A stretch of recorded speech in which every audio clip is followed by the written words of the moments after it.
Poop, poop, poop, poop, poop. Poop, poop, poop, poop.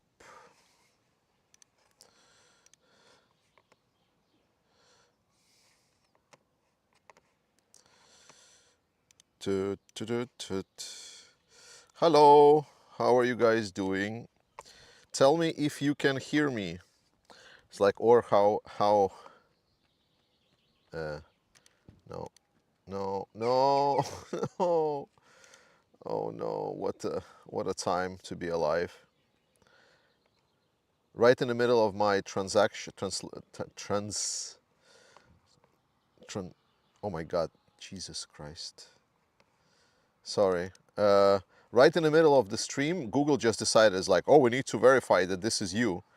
I'm really hoping you are able to see it.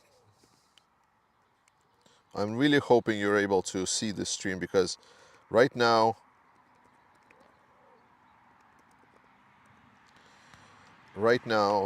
things are really wild.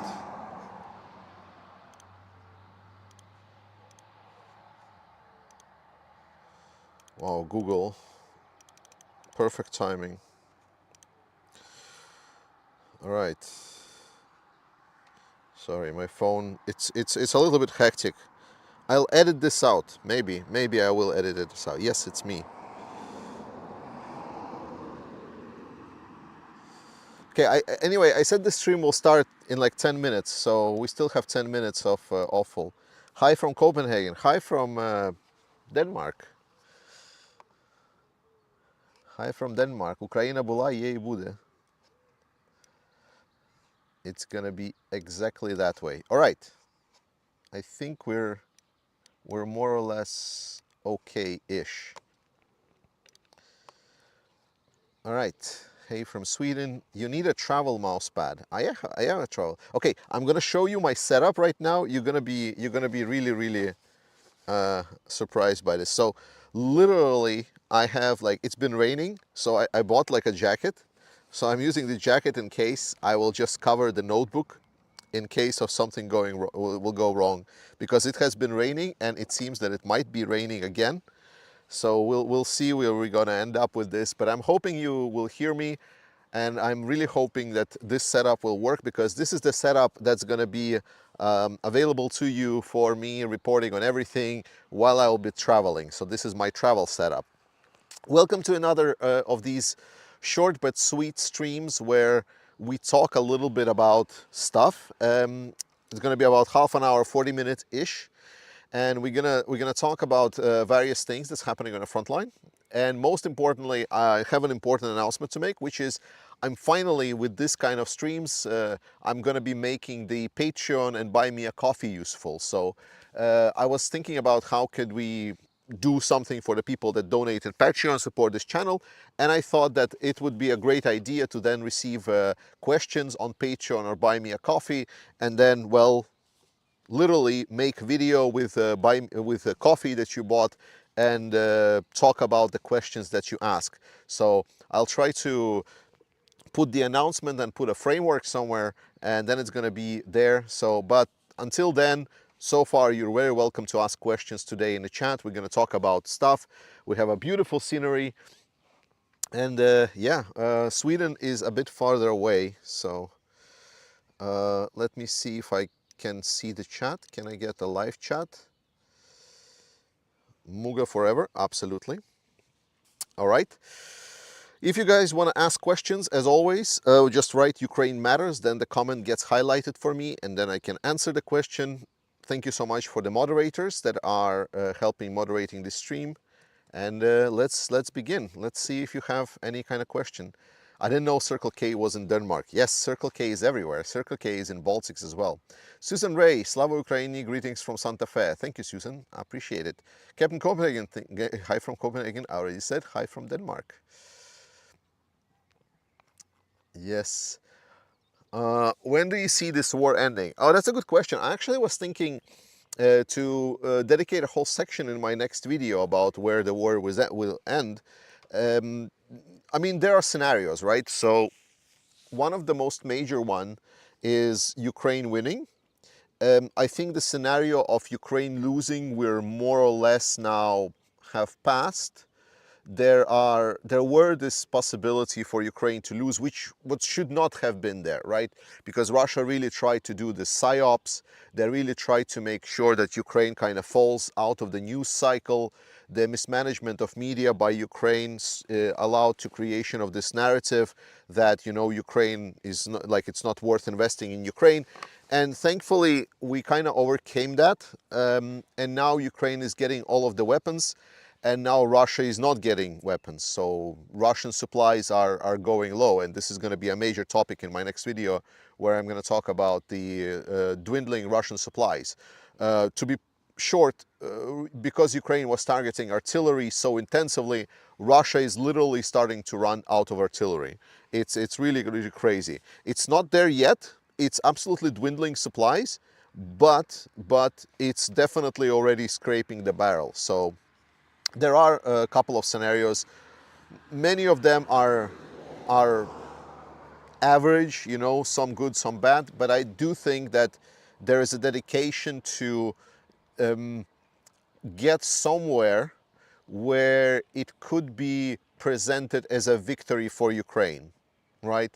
So I believe that the more of a like realistic negative scenarios will still be presented as a victory for Ukraine despite everything. Hello, why did Ukraine strike early warning radars? What's the objective? Could it be an effort to disrupt the Russia-China relationship? No. Dude, it's one of the simplest answer ever. So, you know, like Russia really wants their... Ukraine has been going, like Ukrainian strategy has been the same for the last like half a year. And they've been at it, is to take out Russian anti-air systems and to take out Russian artillery. That's the two things. And they have been trying to do that extensively. And one of the major things that they're doing is they're using the dedicated placement of the Russian artillery.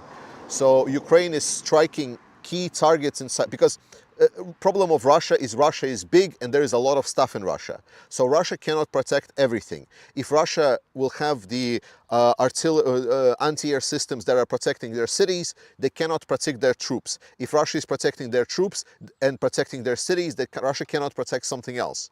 So Ukraine basically shows like, hey, we're gonna fuck up your nuclear program if you don't put the anti-air systems around your nuclear programs. So Ukraine is draining Russian anti-air assets, forcing Russian hands essentially to protect their nuclear assets. It's quite a simple strategy, to be honest. I don't think, and I think like most of the analysts that I've heard really talk about this. How much F-16s do you think Ukraine needs? About 150.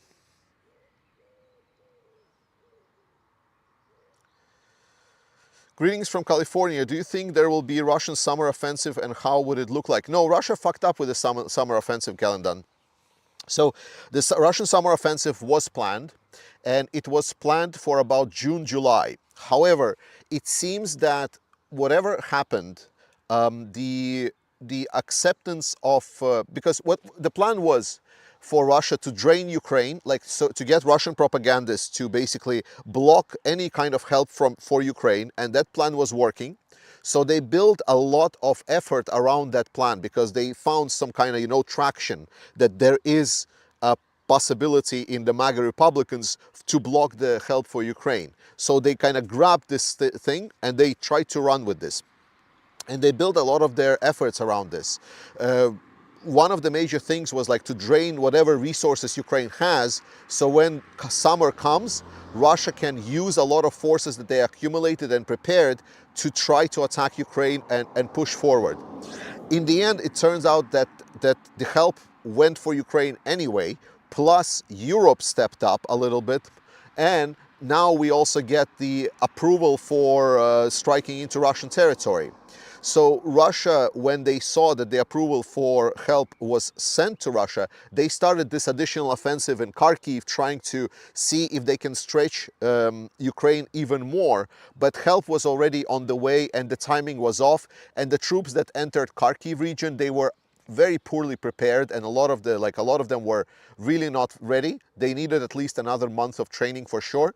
So it seemed very clearly that Russia was preparing a bigger offensive. They were preparing groups. There are now reinforcements coming in from inside Russia that were supposed to come in later on, you know, to make this summer push bigger. So right now, Russia is scrambling. Resources are being spent trying to push around Chasiv Yar, and they're failing, trying to push around Avdiivka direction, and they're also starting to fail there, trying to push around Kharkiv, where they're failing again, and they're trying to see if they can do something else. But it seems that their plan, whatever they planned they had, it kind of collapsed, and they're now trying to either improvise, or there are generals that are just wanting to get some kind of clout during this. So it really sees that everything is falling apart for Russia at this moment. I don't think they were really preparing that there would be help coming in and in quantities that they were expecting, and now ability for Ukraine to strike inside Russia is really screwing them up. They really wanted to exploit that loophole. So, like, let's put it this way: will Russia try to do more offensive during the summer? Yes. Can they be successful? No. They will maybe take something. Like, I am not dismissing that they maybe, you know, take something like Chasiv Yar, you know, some kind of settlement, though it's still like maybe not. But it's clearly that their plan was a lot larger. They really wanted to take Pokrovsk. They really wanted to go deep into the territory, but it's definitely failing for them. So they still have some resources, but it's not enough. Is that a Danish coast? Yep. Nice place, looks like Netherlands. No Netherlands, just Denmark. Talk about the Ukrainian momentum. Much love from Ukraine. This is the Ukrainian momentum. So Ukraine is starting to receive weapons. Guys from the front lines are reporting that every day as the resources come in, the situation is getting better and better. They're able to move up. I already see, like, if before it was like I was looking at the map updates from different sources, different people that follow different parts of the front line, and they were stating, you know, oh, Ukrainians are falling back 100 meter more, Ukrainians are falling 100 meter more, Ukrainians are falling like 200 meter more. And it's like every day, you know, like slice, slice, slice, slice, slice. It's not a lot, but it was still every day. Then about 2 weeks ago, it was already seen that, you know, no advances made by Russia during today, no advances made by Russia for 2 days, 3 days, and I already see the trend changing over that time. And now I'm starting to see the trend that, oh, by the way, Ukrainians are pushing back Russians from these positions. Oh, Russians attacked here, now we're pushing them out from these positions. Oh, Russians tried to attack, they got trapped, and now we're pushing them out of these positions. So now I'm in the mix of Russians trying to attack and Ukrainians are stopping them.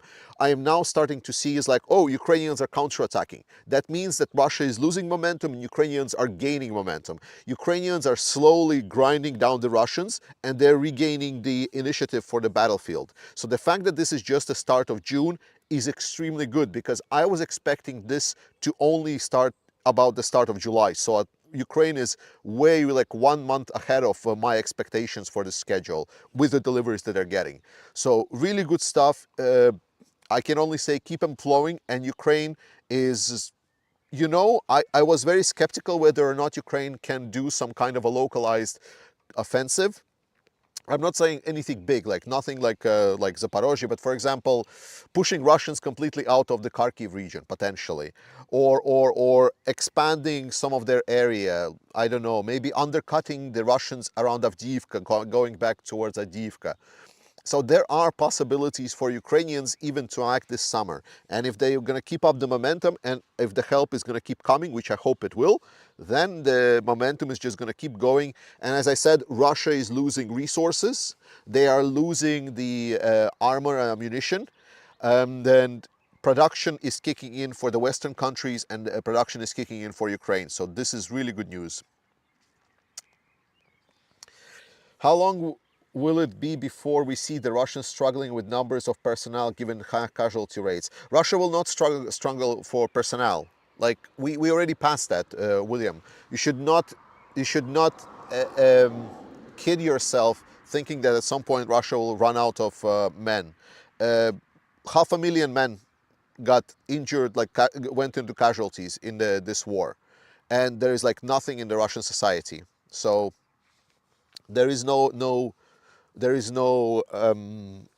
indicators that anything is wrong in the Russian society. So there is still consensus around Putin that they want to continue this war. The bridge, when? So Lisbeth, same thing that I said about the nuclear facilities. Crimean bridge is a golden goose for Ukraine. I shit you not, I never thought about this, but it is true. So Crimean bridge is an area where Russia has put so much anti-air defense that it's now one of the most, if not the most protected targets against the air assaults in the world.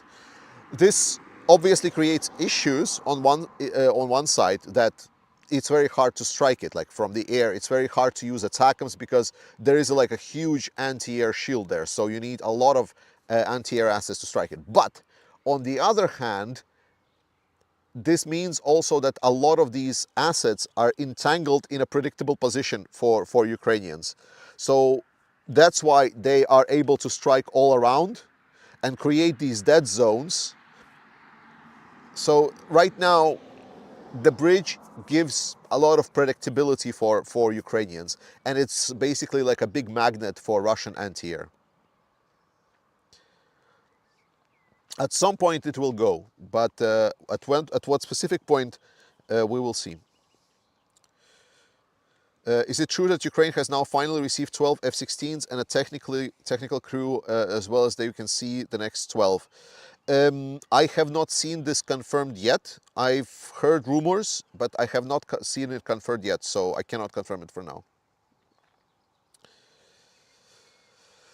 Do you see more of Ukraine's allies openly declaring for Ukraine's victory and Russia's defeat in the near future? Absolutely, H. Saurid. Like, we need to understand that whatever Putin is doing works both ways, right? So as Russia was gaining momentum, and their propaganda was very, very loud, they were getting greedier and greedier and greedier. So instead of stopping the war, they wanted to go further, capture more territory and so on. That's the fallacy of the dictators. And the same is going to be true for Ukraine, because as Ukraine is going to gain momentum, as Ukraine is going to get stronger and stronger and stronger, and when Ukraine finally is going to start getting victories on the battlefield, then essentially the hot hand is going to kick in, and then everyone is going to be like, well, why do we need to negotiate with Putin? Let's just give Ukraine even more weapons, and then they're going to win even harder.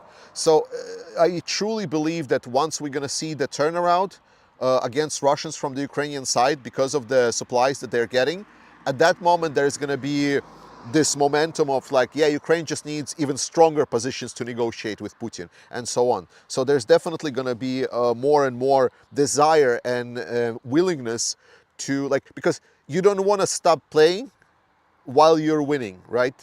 So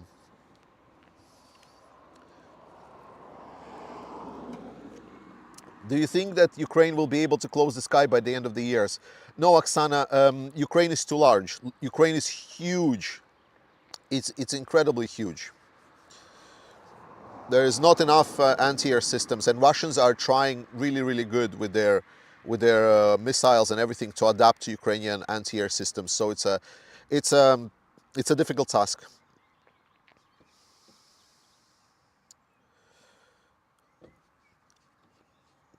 Okay. I13 Banger, thank you so much for 10 bucks. I'm always curious if Ukraine having success in phasing out Soviet thinking in the training of new soldiers. I know issues came of this in the past. Love to your thoughts, love the channel. So A13 Banger, yes, there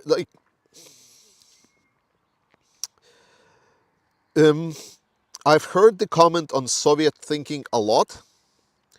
And no one was ever able to really fully explain to me what does it mean. Most of the time it devolved to, Soviet thinking means just sending men to their doom. And that's about it. And for me, that statement doesn't really make any sense, because Ukraine is not a NATO army. Now, it's trying to be a NATO army, but it's not a NATO army right now, right? It's in a transition period. So as anything in a transition period, it will have certain kind of artifacts from the past that are still present, whether it's going to be people, whether it's going to be certain methodologies that have been working. A great example is the mobilization law that was just recently passed. The point is, Ukraine is not a NATO army. It is not going to fight like a NATO army. Ukraine cannot fight like a Soviet army. Ukraine can only fight as a mix of both, because that's what their resources allow. And there is always, like, there's this impossible triangle, right, that I always keep in my mind whenever I'm thinking big about this war. On one side there is land, on the other side there is ammunition or generally resources, and the third one is manpower, so people. And basically, if you want to protect land so Russians don't capture your land, you need to increase expenditure of manpower and resources, right? Ideally, if you also want to minimize the losses of manpower, that means you need to get even more ammunition and resources. And here we get into the reality check, basically. If you just don't have these ammunition and resources to increase, then you're going to start losing land, right? And then we get into this conversation for the people that are critiquing Ukrainian Soviet thinking, saying, on one side they're saying, oh my God, all Ukrainians are retreating, we're just giving land to Russians, oh my God, we're just giving positions, we're not defending anything, what the fuck is this? Are we even fighting? And then there's this critique. So then it's like, okay, but then to defend the territory, because we have limited ammunition and resources, the only thing then, like, we need to slow down the shrinking of our territory is we need to increase the manpower loss. So if there is a limited ammunition, then the only thing that can prevent capturing the territory is essentially expenditure of different resource, which is a manpower. And then we get the same people that were just yelling about, oh my God, you know, Ukraine is giving away so much territory, now are yelling is like, oh my God, Ukrainians are just sacrificing their soldiers to no end, we're just losing lives for nothing, and so on. It's like, well, what do you want then? Because it's an impossible triangle, right? If you don't have ammunition to fight with, you either give land or you sacrifice more people. If you're not willing to sacrifice people, then you need more ammunition. That's as simple as that is. And everything else about is like, yes, but like if there is like fortifications and so on and stuff, it's all fluff. Like in a big picture, it's not as, like, for equation, it doesn't really matter. It's all like small coefficients. Like, can things on the ground be improved? Yes. Is Ukraine fighting good? Given the resources, fine. When Ukraine gets more resources, it will allow Ukraine to fight more carefully, better, and preserve more life. And because they will have a more combined firepower and manpower, they will start getting the land back. Simple as that. I hope that makes sense. It makes sense in my head, but maybe when I'm saying out loud, it doesn't go out as precisely. You look nice despite the weather. What do you mean? Weather is great. It's perfect. What's the best way to chill out after a rant or bad? What is the best way to chill out after a rant or bad or annoying news? So MiG-29, I read plenty of bad news, and the important thing is always to remember, well, you know what helps me? I watch drone videos. Like, I watch Russians getting blown up. Maybe I'm already sick in the head like that. But I like seeing how Russians, you know, blow up. I like seeing how their tanks are burning. That's how I'm spending my time. Or going for a beautiful walk. That also works. You can do both. Sub-Hero, do you really think it's realistic Ukraine will take its land back on the battlefield? What needs to happen for a political victory? Yes, I do think it's quite realistic for Ukraine to take their land back. I don't really see the reason why. The equation still is the same. Like, Russia has resources, but it has finite resources. Western world has incredible resources, and we're now past essentially the highest point of Russian military, where they were at the highest point. So, I mean, give Ukraine the weapons and they will fight, because the fight is still within Ukraine. The fight is still with Ukrainian society. There are plenty of people that wish to fight. So if they have the weapons, they will fight.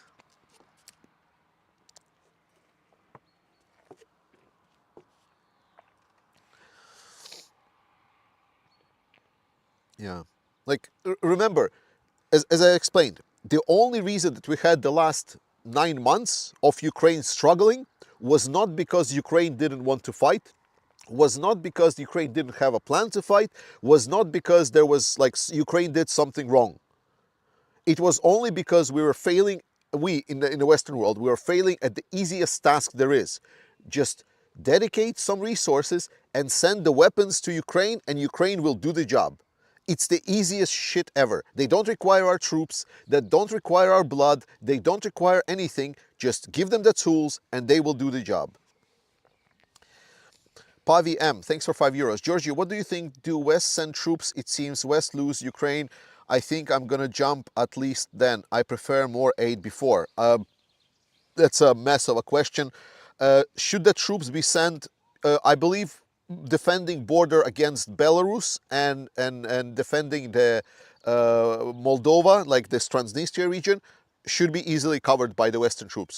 I don't see any reasons for them to not be there. I don't think that the Western troops should participate in combat. I think that is unnecessary. There's plenty of Ukrainians that are willing to do it. I also think that the allies should close the skies with their anti-air systems over Ukrainian energy producing facilities and major cities. Why isn't Russia use of glide bombs copied for Ukraine? I know that Ukraine has JDAMs, but they are not a pain in the ass for the Russians, I understood correctly. So, Marco, it's because Ukraine is flying shitty planes. Like, that's the truth.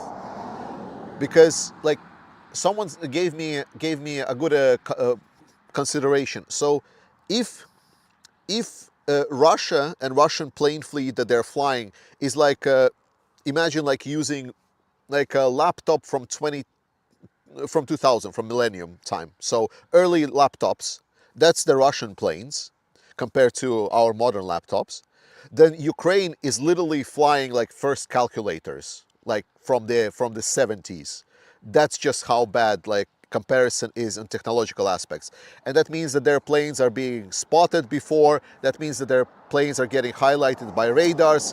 They're easy targets for Russians.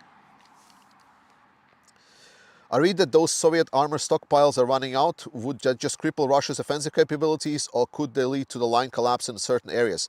It will indeed lead to the line collapsing in certain areas, but again, Russia has enough resources for at least a year for sure.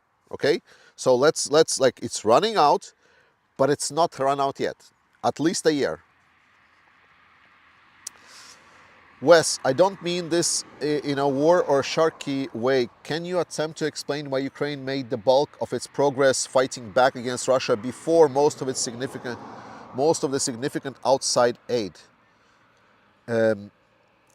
Bulk of its progress fighting back against Russia before most of this. It happened before mobilization, Wes. Easiest answer in my life. It happened before Russia mobilized. Ukraine defeated Russian regular army. Ukraine, like, it was the stage of the war when, at first stage of the war, Russia just moved in with their regular army, and then Ukraine fight as a partisan warfare.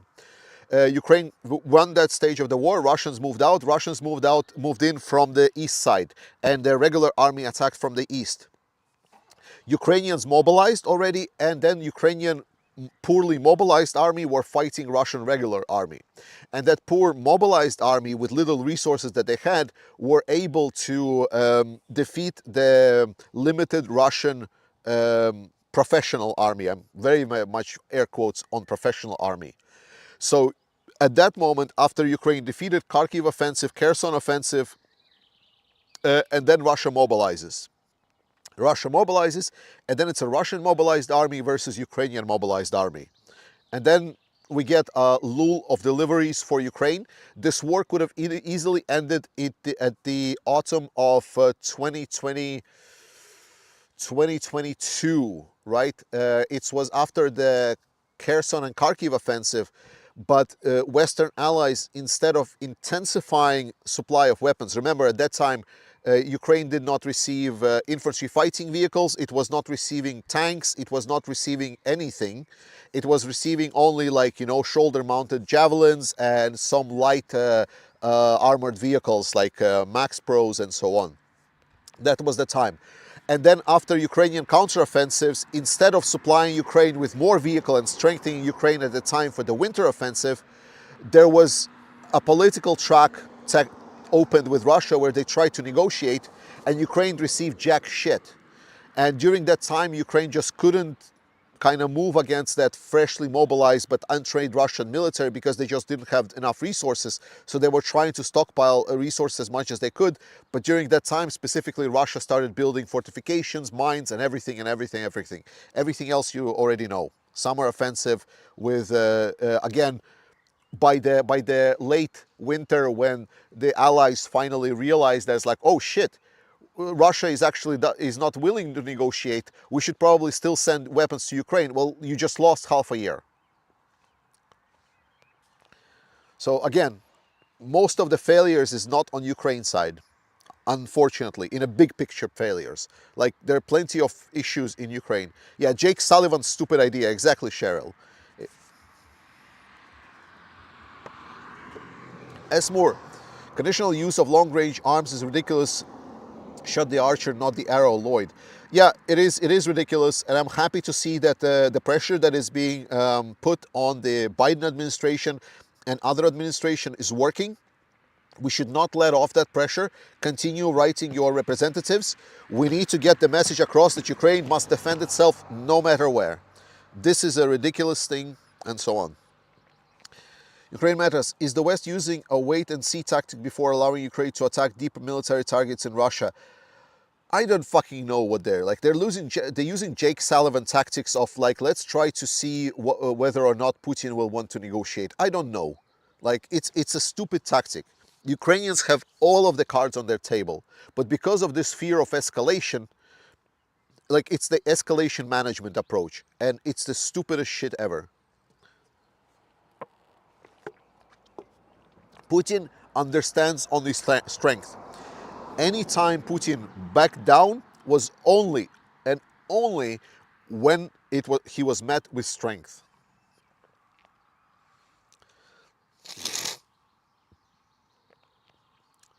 Electricity cuts are happening in Kyiv 6 hours today. Can conditions get better till winter? No. And I write to all of my Ukrainian friends, and you should write to your Ukrainian friends that they should be prepared. This winter is going to be dire. It's going to be really, really bad. Ukraine lost, like, to put it in perspective, Ukraine lost over half of their production capacity. So for the winter, Ukraine needs, I believe, and like, I'm taking numbers out of my head because I read about it. So right now, Ukraine is producing about 8 gigawatts of electricity. They need about 18 for the winter season. They're able to buy from Europe about 2 gigawatts of electricity. So essentially, they're about 8 gigawatts of electricity short for the winter period this year. It's going to be the harder winter than it was last time, 2 years ago. Why does the Western media make a big deal about the West escalating, but when Russia escalates, nothing is said? Maybe Russian propaganda. Yeah, absolutely. I mean, Russian propaganda, yes, but also it's the Russian fetishizing cult. You know, we're still living where a lot of people, either like this people that wrote in that previous paradigm of the world where, you know, people were still kind of considering that we can go to this world where before 2024, before 2022, before February 24th, 2022, before Russia started this big war in Ukraine, in Ukraine, center of Europe. But this time is gone.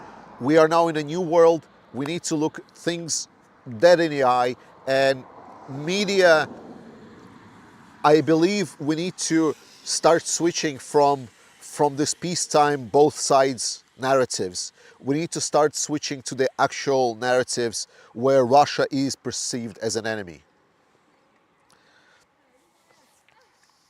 Have shells from the Czech deal begun arriving in Ukraine? As far as I've heard, not yet. But maybe I just haven't seen it. But again, I am seeing the trend changing, so maybe yes, but no confirmation officially yet. Any suggestion for what we can do to help Ukraine's energy crisis in winter? Can we fundraise them? Can you recommend good organizations to work with? Yeah, Maria, I don't have I don't have right now. Maybe some people can share something. There are plenty of charities that I know in the Baltics that were gathering like generators and shit. So probably I will post it a little bit later this year. So I'll make a post in the community post about it. We're over 2,000 watching. Whoa! Welcome to the beautiful coastline, everyone. Welcome to Denmark. I hope you enjoy some coffee with me. No product placement. We're talking Ukraine, enjoying the weather. The rain has passed, so it's great. I think the debate here in the US is misunderstood. The debate is actually over. More aid to Ukraine versus doing ourselves, direct NATO involvement. So Wes, the point is that there was never really a debate in US, right? We saw that when the vote for Ukraine actually went through.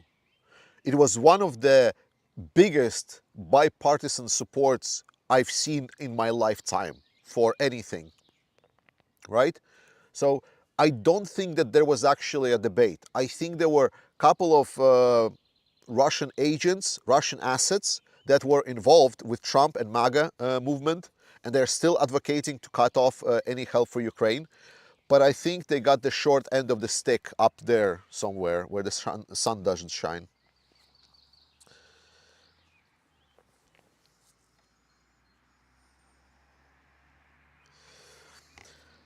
George, well, Combat Veteran Reacts just launched a fundraiser raising 12K so far for military police in Kharkiv direction. Would love to see you and NATO do a collab fundraiser. We'll see. Like, listen, my channel is specifically dedicated to help the Ukrainian armed forces, right? This is because of my policy, because I saw when I started this channel and became relatively popular, I really was not sure that there was a desire in a lot of people to actually help, with lethal aid to Ukrainian military, and actually support the troops, because I believe in a preventative medicine in this case. I believe if Ukrainian troops are strengthened, they're going to win this war faster, and therefore we don't need to spend as much on like restoration, civilian aid, recovery, and so on. However, now the things kind of changed, but I still want this channel to be primarily dedicated to helping the Ukrainian armed forces to make sure that the warriors on the front line get everything that they need. Because it's the same people, the regular people that came from their working places, yesterday's barista, a lawyer, a small business owner. They were not fighters, but because they were invaded, they got drafted and they went up to fight. So, yeah, I don't really differentiate. If we assume that a year time Ukraine will have industrial advantage in arms aided by remilitarization of the West, how long do you think it will take to liberate occupied regions? Depends, Banana Joe, right? We finally see the policy changed with regards to strikes inside Russia. So that makes me optimistic. That means that finally there is some kind of seriousness. I'm reading a lot of major news stating that reindustrialization is happening at unprecedented rate, that potentially by the end of 2025, Ukraine will have all of the necessary artillery ammunition that they need, and they will be able essentially to drain Russian artillery. The biggest kind of question is China. Let's be honest, that's the biggest question. If China will start supporting Russia militarily, directly, and I mean like, sending like produced infantry fighting vehicles, sending ammunition from their stocks, everything, then this can go on for a while. If Russia will be only driving from the stocks and production capacities of the North Korea, Iran, and Russia themselves, then we might see this war end within, I don't know, 2 years, 3 years ish. So it depends on which scenario we're gonna end up with.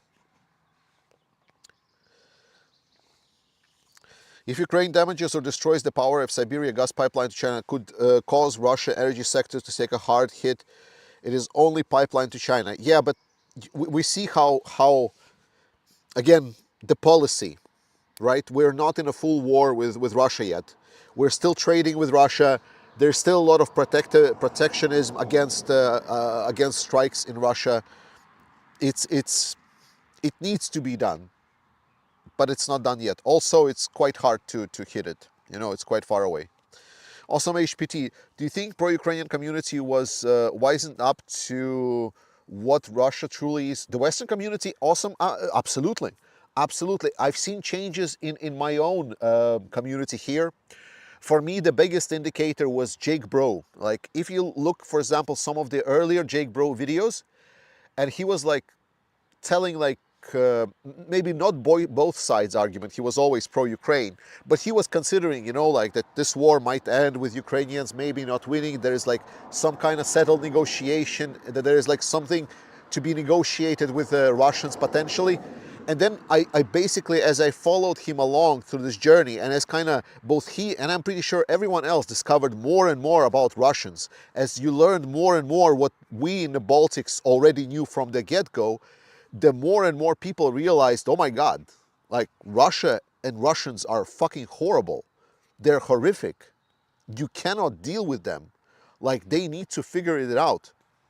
And especially, and this is not to all of the people that really want Russia to be democratic, but I think the death of Navalny removed a lot of distraction for them, because I feel that a lot of people still kind of looked at it as like, oh, but Russia still has opposition which is incarcerated in Russia, so there's a chance for political change in Russia and so on. And after Putin killed Navalny, I believe a lot of that hope kind of faded away, and more trust in Ukraine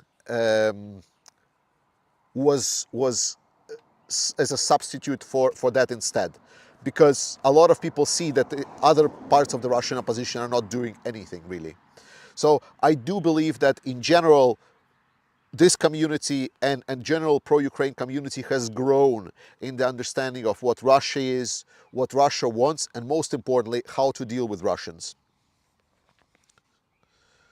I can only say good things for the most part for this community. I can say bad things about politicians and people not willing to take responsibilities, the people in power not willing to take the responsibility they should be taking.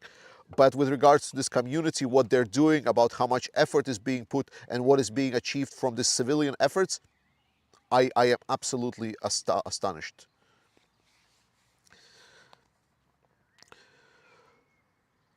What do you think of Jake Bro's idea of sinking the empty oil tankers? I haven't heard this idea.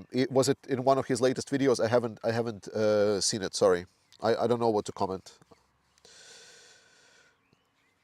Does Ukraine use methane to heat their homes, so furnace or in-floor heaters? Good question, Peter. I am not sure what specifically Ukraine uses. I would guess gas, yes, methane.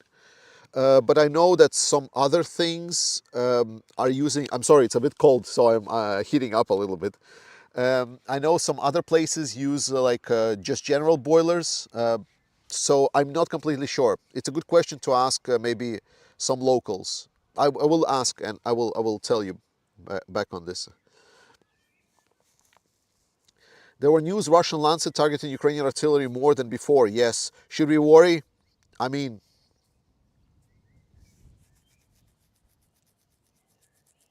send more weapons. Don't worry, just send more weapons. There were rumors that Ukraine mobilized need longer and better training, foreign trainers coming. So Ukrainian training right now is two-stage. Right now, the basic training is supplied by Ukrainian trainers. And this is like a basic training, like absolute basic training. And after that basic training, the personnel is counted battle ready. So they can be sent to the front line. And it's a very basic training. Then there is also training that is ongoing in the European states, and I'm not sure if US or not, and that one is more specialized training. So for example, if Ukraine wants to prepare a specific unit cohesion. So like think about this way. So people that got trained in Ukraine, then they get distributed into the existing units. So they supplement existing units. But when Ukraine wants to build kind of new units or increase specialization of other unit, they then send this new group of people to the Europe so that the unit gets trained. So when they get trained, they come back fresh and usually packed with weapons and capable battle unit. Fresh but capable. Because one of the more important things that I feel that sometimes we are misunderstanding is that it's not just men that are fighting on the front line, right? It's actual battle units. It's not people that are just fighting. Like, it's not enough just to have people that want to fight. They need to be put in a battle units, and these battle units need to supply with specific equipment.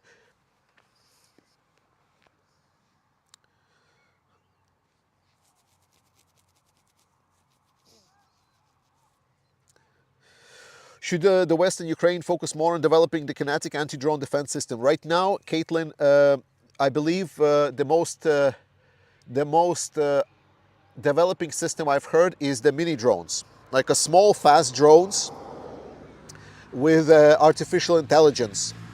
So these drones that gets launched, they have relatively small explosive on them, but they fly really fast, and essentially they use them as an interceptor. So they fly to about, like, I don't know, 50-meter distance from the missile, and then they or enemy drone, and then essentially they launch the AI algorithm, and that drone gets into the contact. Now they're looking to scale that technology. Will we see footage from the Baba Yaga when it's being used? Yes, but it's going to be on Discord. I cannot share it on YouTube, obviously.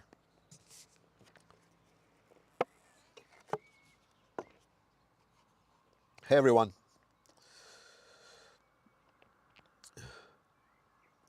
I read somewhere that Russia has about 50,000 deserters in front lines, those who run from recruitment. How accurate is this number? This number is too low.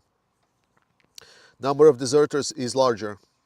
Number of deserters is about the same as number of wounded, lightly wounded. So when you, for example, look at 500,000 that casualties for Russia, about a third of that is dead people. About second third of that is heavily wounded, basically like people not ready for battle.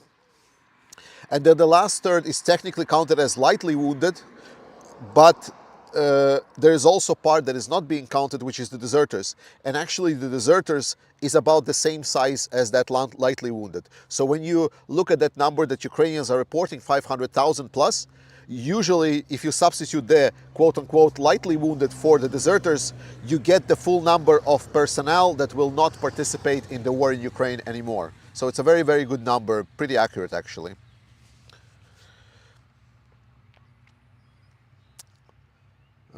Yes, to address question, just write Ukraine at Ukraine Matters, and then I see the question. But if I'm skipping questions, I'm sorry for that. I am just talking a lot. Hello, I'm late. No, don't worry about it. Who really attacked Robert Fico? Will he be able to continue his position? Yeah, I think like he stabilized. To be honest, like I really I hope he recovers, and then I hope he gets voted out.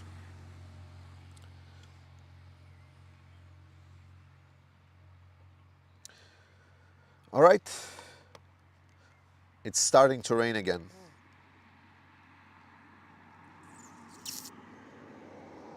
All right, let's do 3 last questions, and then we're gonna end up today's session, and then I'm gonna make video for you tomorrow. So, but I hope that you like this this way of talking, this concept, because in July I'm gonna be traveling through Germany, Austria, Slovenia, and this is how we're gonna be talking.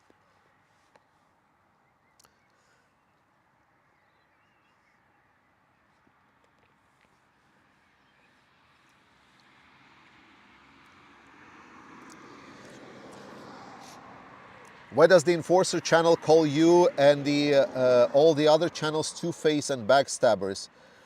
Because they tried to pick a fight, and they ended up being shown the door. Since then, they don't enjoy other channels companies. So.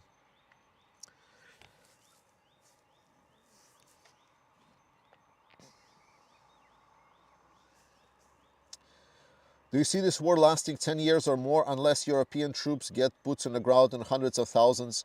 No, I don't believe there is a need for the European troops on the ground. I mean, can this war last 10 years or more? Yes, for sure.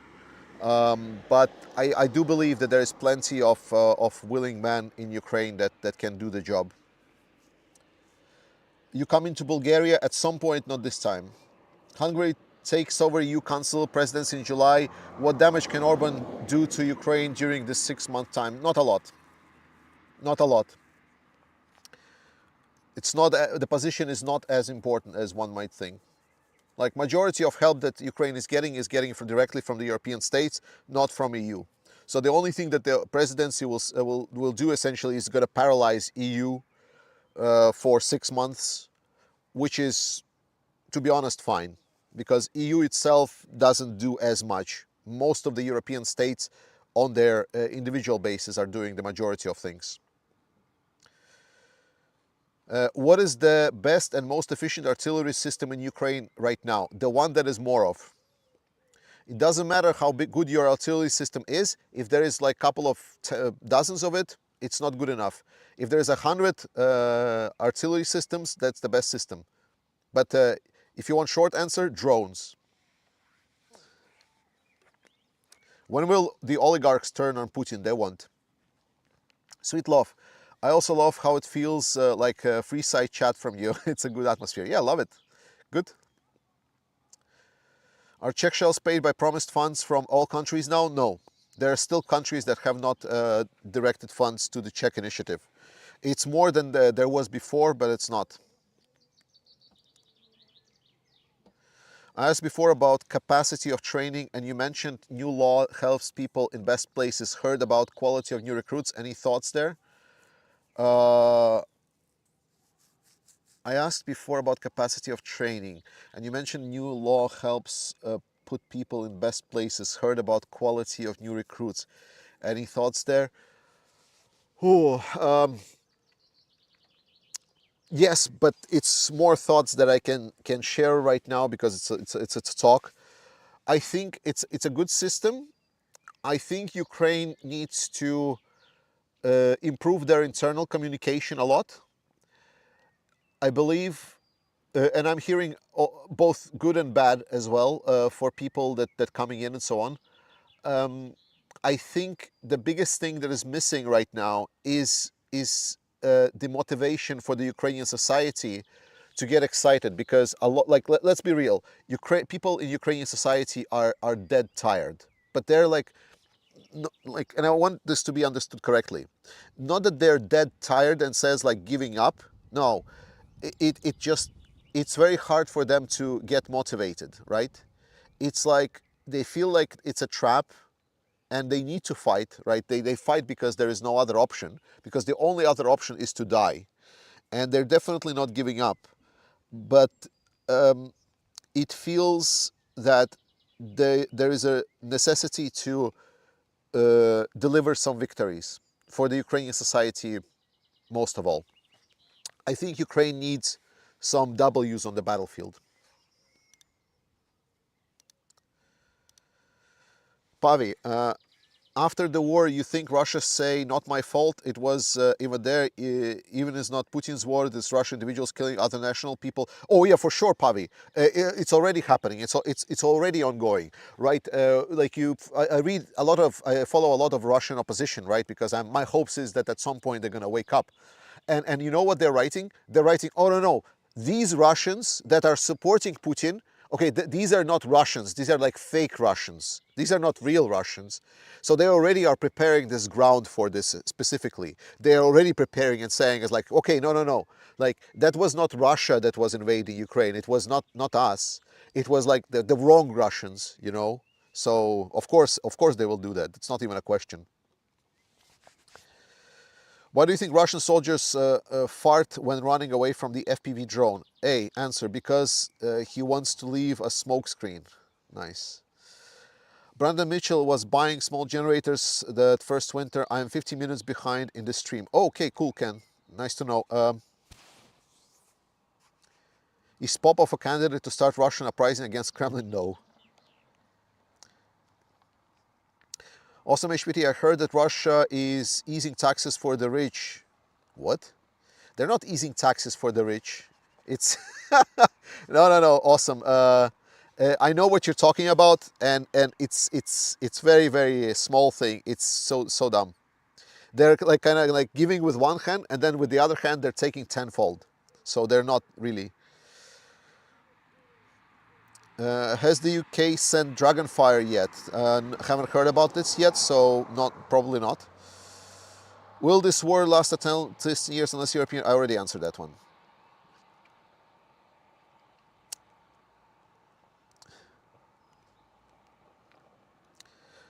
What happened when Ukraine fire American and German shell to wide into Russia or hit false target? There is not a single false target in Russia.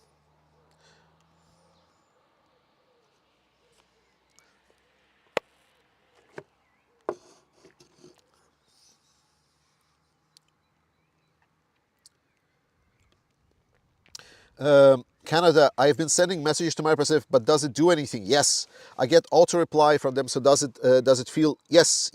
I know it feels that they're not listening. I know, Canada, but it works. It doesn't work on individual level. Like it doesn't work. You don't get a feedback right away, but it does work as as a um, as a building of a narrative. Like a lot of business people and a lot of politicians as well, as they become experienced, they start being driven by something that they refer to as gut feeling, right? And this gut feeling is made up from all of the things that are happening around them, is how they're seeing and perceiving things. And if a person, for example, receives a mail or 10 mails or 100 mails every day about we should send more arms to Ukraine, he might not respond to these mails. He might not create some kind of a direct link to that. But because he's so used to operate on this gut feeling, it starts changing the perspective of the world for him. It's like, oh, it's an important question. So it does feel that there is no response, but we see in practice that as we increase pressure on politicians, they cave in. All right, my notebook is completely wet. So if you can see, it's completely already soaked, and it's gonna get soaked even more. So I'm gonna end it here, guys. Thank you so much for watching. Let's do a video tomorrow, and we're gonna talk more, and we're gonna shit on Russia, and we're gonna support Ukraine. Slava Ukraini. I love you guys, and I'll see you next time.